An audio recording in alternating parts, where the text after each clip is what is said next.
Welcome back, nerds. Today we're going to be looking at the most powerful mechanics in the history of Magic the Gathering. These mechanics have broken formats and are more often seen on banned and restricted lists rather than deck lists. If you like this video and want to see more content just like this, remember to subscribe. Let's begin. We're going to be starting off the list with a controversial pick, that being Companion. Under the original Companion rules, once per game you were able to cast your chosen companion from your sideboard. Doing so followed all the normal rules for casting a creature spell, so you could only do it during your turn and when the stack was empty. Casting the companion this way brought it into the game for good, after which it could be killed, exiled, bounced, or reanimated, and it didn't return to the sideboard until the game ended. Wait, original rules? Yes, Companion was so powerful, Wizards of the Coast had to change it. It now works like this. Once per game, at sorcery speed, you can take a special action and pay 3 mana to put your companion from outside of the game into your hand. This special action, like every special action, does not use a stack and cannot be responded to. Once the companion is brought into the game in this manner, it remains into the game until the game ends. So why was this too powerful? Well, all 10 companions were decent creatures. Some, like Lurrus of the Dream Den, were crazy broken in eternal formats like Legacy and Vintage because the deck restriction was pure upside. Having an extra card in your hand, which is what the original rules gave you, is very strong. Even if it's a Grizzly Bear, having an extra card puts you ahead at card advantage before the game even starts. Then you have companions like Lurrus, Zerda, or Yorion that were not only easy to include, but when they were built around, they allowed for a level of consistency that was unmatchable. I have Companion only at number 5 for the reason that it was nerfed heavily and the restrictions placed on them have more or less removed them from most metas. Next up at number 4 is Affinity. Affinity is on the other side of the complexity spectrum. It simply reduces the cost of the spell you are casting by 1 generic mana for each permanent of the listed type. That means our Frogmite friend here will cost 1 mana less for each artifact we control. If we controlled 4, he's free to cast. Affinity is another mechanic which is very overpowered for simply making things cost less. The mechanic was first introduced in Mirrodin block, and it ruined the standard environment. With enough fast mana, artifact lands, and 0 mana artifacts, you can dump your hand and draw more cards with spells like Thoughtcast, and win through a combination of combat damage, push through with Arcbound Ravager, or burning out your opponent with Disciple of the Vaults. Cards like Ancient Den count for at least 2 mana, but potentially more if you sequence your plays correctly. Sadly, Artifact Affinity has been pushed out of the modern meta due to bannings of key pieces like Mox Opal. Affinity also showed up more recently in Brothers War.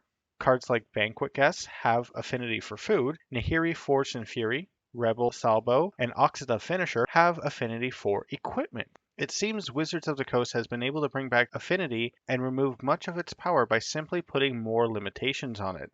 That's the reason it's number 4. It's been heavily depowered, and the good affinity cards are just straight banned. Continuing the trend of mana discounting abilities is Phyrexian Mana at number 3. This may be the simplest ability on the list. In short, you may pay either 2 life or 1 mana of the corresponding color to cast a spell or activate an ability with a Phyrexian Mana cost. This makes many spells much cheaper to cast when you use life as a resource, like Dismember. 1 generic mana to give anything -5/-5 at instant speed is great to have, but there's another major advantage to Phyrexian Mana, and that is color. Any deck can run a Gitaxian Probe. You don't need to be able to produce blue mana if you always pay 2 life for it. Dismember is the same. When you're always paying 4 life for the effect, you don't have to care about the color of the card. This gives you access to effects that are outside of your colors, albeit with a life cost. If you're not playing blue, you still get access to Tezzeret's Gambit for card draw and proliferation. If you're not playing red, you get an Act of Treason with Act of Aggression, or you can have 1 point of instant speed damage with Gut Shot. I think the poster child for Phyrexian Mana being overpowered is Birthing Pod. Pod is an archetype by itself, good enough to be banned in many formats including Modern. This card is massively discounted because of the Phyrexian Mana cost, meaning that you can only pay 3 to cast it and 1 to activate it. The best part is you don't even need to be running green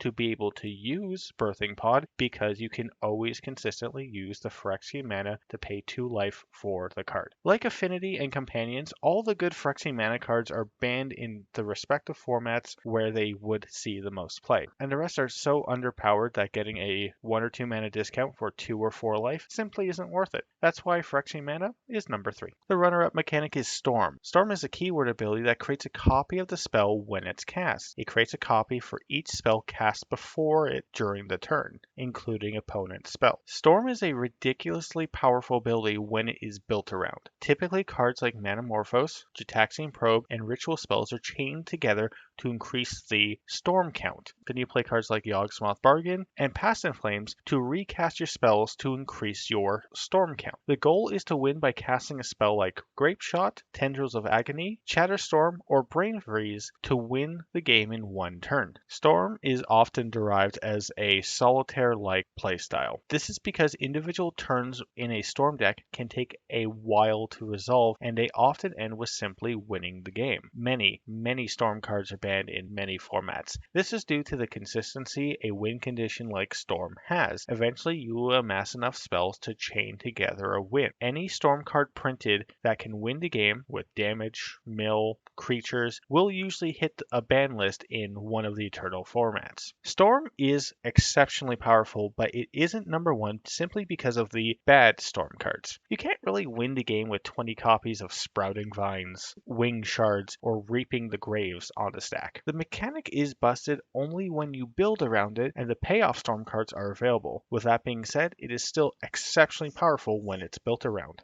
The single most broken mechanic in Magic the Gathering is Dredge. Dredge is rather straightforward. While a card with Dredge, like Shambling Shell, is in your graveyard and you would draw a card, instead you milled the stated amount of cards and then you put the Dredge card, in this case Shambling Shell, back into your hand. This is a replacement effect, so it does not use the stack. The milling effect is entirely beneficial, as if you mill more cards with Dredge into your graveyard, you can keep the process going. In fact, the larger Dredge number, the better the card. I have this card for you. It's a 15 mana 0/1 creature. When it enters the battlefield, you lose the game. It has Dredge 10. This card right here would be banned in every format it was legal in. Why? Cards like Bridge from Below, Narcomoeba, Prized Amalgam, and many more. These let you get bodies on the board for free to either attack with or use for a flashback of Dread Return to bring out something bigger. The fact that this one card theoretically would be able to mill you 10 cards would provide an exceptional amount of card advantage in a Dredge deck. One of the bigger payoffs for Dredge is Hogak. When Hogak was printed, Dredge got a massive win con that was not only easy to bring out, but was nearly impossible to remove. And that's not all.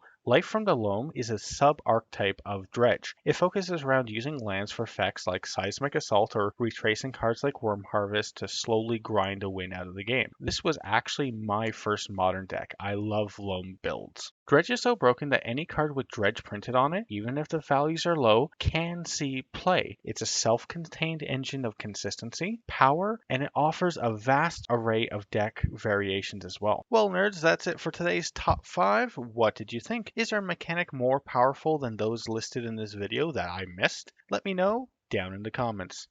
Remember to like the video if you liked it and subscribe for more content just like this. Thanks, nerds.